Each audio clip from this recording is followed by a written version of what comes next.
And next, we are on to signature spots. The Super Eagles, after their superb performance against the Wasp of Rwanda last Friday, will continue their quest for qualifications for 2026 FIFA World Cup on Tuesday as they face the Warriors of Zimbabwe at the Godswill Public Stadium in Akwa Ibom State. The Super Eagles defeated Rwanda 2-0, courtesy of Galatasaray striker Victor Osimhen, who scored in the 11th and 45th minutes, moving Nigeria up to fourth position in Group C. With 6 points in the bag, Nigeria trails South Africa, who have 10 points, and Benin Republic, who have 8, while Rwanda sits third with 7 points. Knowing what is at stake on Tuesday as they face Zimbabwe, the Eagles will leave no stone unturned in their quest to top the group, currently led by South Africa with 10 points. Having failed to qualify for the last tournament in Qatar following their playoff defeats to the Black Stars of Ghana, all hands are expected to be on deck from Eric Cheller's coaching crew and players as they take to the pitch on Tuesday. To execute this crucial encounter, more clinical finishing is expected from Talisman Osimhen, Atlanta's Ademola's Lukman, Nottingham's Forest Ola Aina, the defender Trust Ekong, who plays for Al Kholoud in the Saudi Pro League, alongside other players in the squad. Historically, Nigeria leads Zimbabwe with 3 wins in their last 5 meetings. However, their most recent encounter ended in a 1-1 draw in the first leg of the qualifiers in Zimbabwe. Nigeria has not suffered a defeat against Zimbabwe since 2005, and even the quality of players in the squad, they have a strong chance of securing another victory. On the other hand, Zimbabwe has yet to win a match in this qualification campaign, recording 3 draws: 0-0 against Rwanda, 1-1 against Nigeria in the first leg, and 2-2 against Benin Republic. While the Eagles aim for a convincing victory, Zimbabwe will likely seek to frustrate their efforts and will be content with another draw as they were against Benin Republic last Thursday. The match is scheduled for Tuesday, March 25, 2025 at 5 p.m. Nigerian time at the Godswill Public Stadium in Uyo, Akwa Ibom State. A comfortable win is expected for the Super Eagles, given their improved form in their last match against Rwanda. Meanwhile, the Warriors of Zimbabwe will be hoping to secure a draw to hinder Nigeria's chance of qualifying for the World Cup. And we have an interview with Amaechi Agbo, a sports analyst and a journalist, on the 2026 World Cup qualifiers of Nigeria versus Zimbabwe. Good evening, Mr. Amaechi Agbo. Good evening. How are you doing? Oh, very well. Okay, let's dive right into today's discourse. The 2026 World Cup qualifiers, Nigeria versus Zimbabwe, is coming. What are your expectations? Well, nothing other than the 3 points at stake. We found ourselves in a terrible situation. A group that ordinarily we should be dictating the pace and asking others to catch us if you can. We are now chasing the pack, courtesy of our lackluster performances in our last 4 games where we couldn't win a match and they're even losing one. So the match against Zimbabwe, just like the one they played against Rwanda, is a must-win. In fact, all our remaining 5 matches are must-win matches for us because South Africa is leading the pack with 10 points. They are 4 points ahead of us, which means they must drop, they must lose a match and also draw a match for us to think about leapfrogging them. So we must win all our matches and hope that one of the opponents will be able to do the magic in terms of stopping South Africa from picking all the necessary points they need to pick in the remaining matches. So it's a must win for us, and we must do everything possible to ensure that we get the 3 points in Uyo. Even if it is a half goal, that will be enough for us. Okay. Um, Nigeria has not suffered a defeat against Zimbabwe since 2005. And with the quality of players in the squad, what do you think are the chances of recurring victory? Ordinarily, one should be confident that the Super Eagles could beat any team. But then this is a football, 11 men versus 11 men. It doesn't matter the pedigree. What matters is how you're able to coordinate yourself in the field of play. If you will recall that the starting point of this campaign, we did dreadfully, not winning our matches, even drawing against Zimbabwe in our first leg, and also drawing against Rwanda. It was Benin Republic that beat us 2-1 in this qualifying series. One would say in this group that the matches are winnable. On paper, you could have said that Benin Republic and South Africa are the only stiff opponents we have here. But we'll find ourselves in a deep situation that will now be relying on our strength to qualify. So I hope that the players are capable. You listed some key players we have in the team.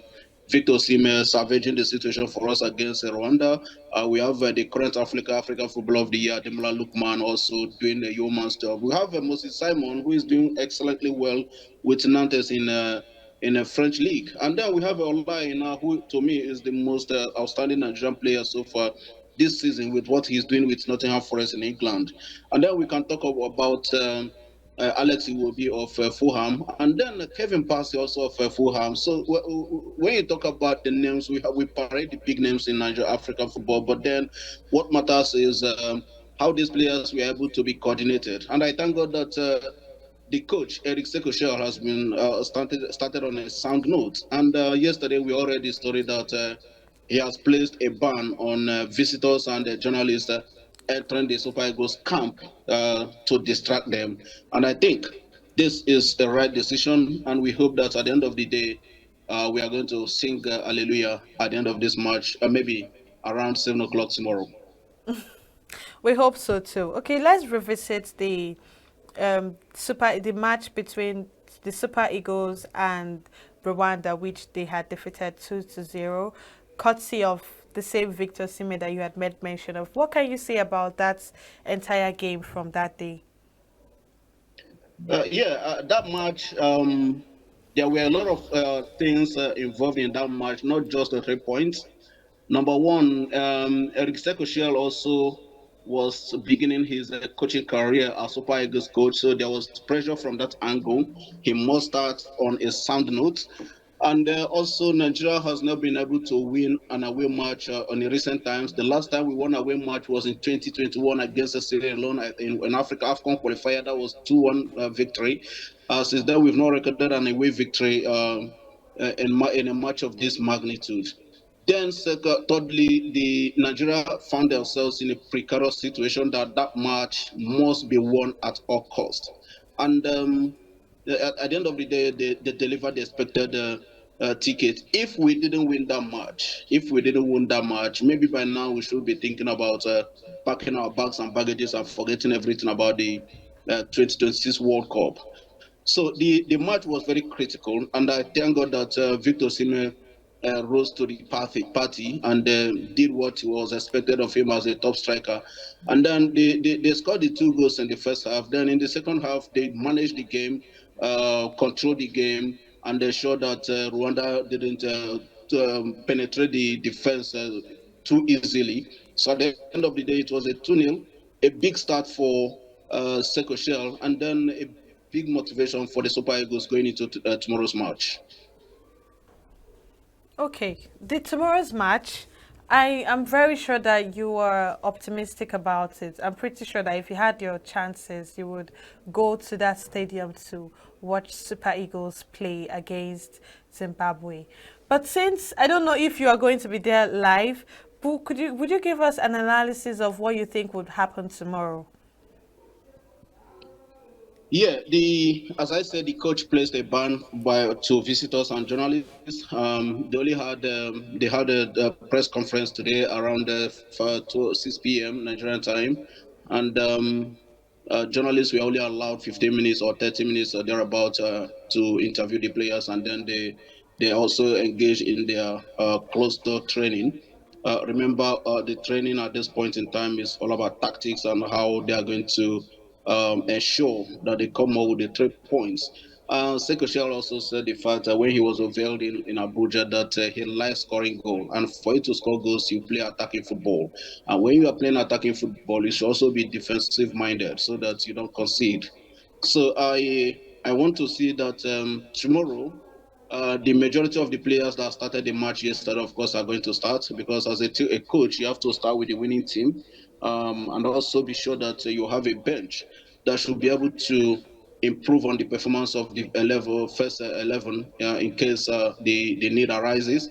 And then I also think that the magic he did, Sekoshel did against Rwanda, playing Wilfred Ndidi and Alex Iwobi together. I think if you've been following Nigerian football, anytime or in a match where these two guys play together, it's either we have a win or at worst we come out with a draw, and that was what happened in Rwanda. We didn't have this pair in the AFCON, and they did not participate in the AFCON due to injury, so it affected our team. Even though we reached the final, but we won and we played defensively more in all the matches we played at the AFCON in Cote d'Ivoire. Now we have Ndidi and Alex Iwobi. If you look at Alex Iwobi, he is doing an exceptional job at Fulham because he is playing the free role number 10 for Fulham, and that has been the position that he displays his football artistry. If you watch him against Rwanda, you could see that this is the Iwobi we've been waiting for, and because he is going offensive and did marshal the defensive aspect of the midfield. And Nigeria was able to coordinate and control the game. So I am hoping to see two of them still anchoring the middle of the park. And then we see another standout player for me, apart from Victor Sime, is Stanley Nwabali. I think he has been a revelation since last year's AFCON in Cote d'Ivoire. And I hope he'll continue to do the magic he has been doing. Though sometimes one could see that he's a kind of arrogant per se, trying to provoke opponents unnecessarily. So I believe that the coach is going to maintain the winning team, and hopefully the result will come our way. Okay. You've said you're so sure about Nigeria, the Super Eagles and their wonderful players. You've measured their strengths and their abilities, and you're already saying, oh, that if these people are going to be in the field tomorrow, then it's a sure win or a draw. So that brings me to my question of what if Zimbabwe surprises us and we lose. What's going to be the outcome of this situation in regards to the World Cup qualifiers? I do not see that happening. I do not see Zimbabwe surprising us because Truth Ekong says something. That's the team captain says something when the team arrived there, Uyo, on Saturday rather. He said the players are anxious. Majority of the players have not played at the World Cup. Remember, Nigeria did not qualify for Qatar World Cup 2022. So players like Victor Osimhen, Demola Lookman, and a host of them have not played at the World Cup. So they know what is at stake. They know the pain of sitting down at home, watching their colleagues do the game, do the beautiful game in the field of play in Qatar 3 years ago. So they don't want to be in that shoe again. That's number one motivation for the players. Number two, they are playing at home. The Akwa Ibom State Governor, His Excellency Governor Eno, has purchased the 30,000 tickets needed for the fans to fill that stadium. So they are going to have number 12th man behind them, which are the fans and Nigerians who are going to be solidly behind them.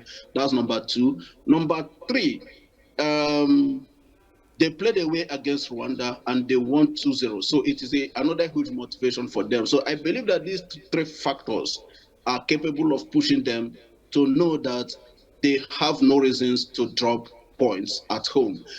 I was on a radio station this afternoon, and somebody pointed out the fact that we lost against Rwanda in our last AFCON qualifier. And I told the guy, my colleague then, my analyst, fellow analyst, then, look, that game against Rwanda, Rwanda has never beaten us in a competition. they did that in our own backyard. But one could also see from the fact that that last match was a dead rubber game for us. There was nothing at stake. We have already booked our ticket for Africa Cup of Nations, and win or lose, nothing was at stake. So the players maybe didn't bring in their game A game to party, and at the end of the day, we lost. But this match is a different ball game, and I believe Akwa Ibom, Gospel Akpabio International Stadium has been relatively favorable to the team so far. Okay, interesting. Okay, just one last question.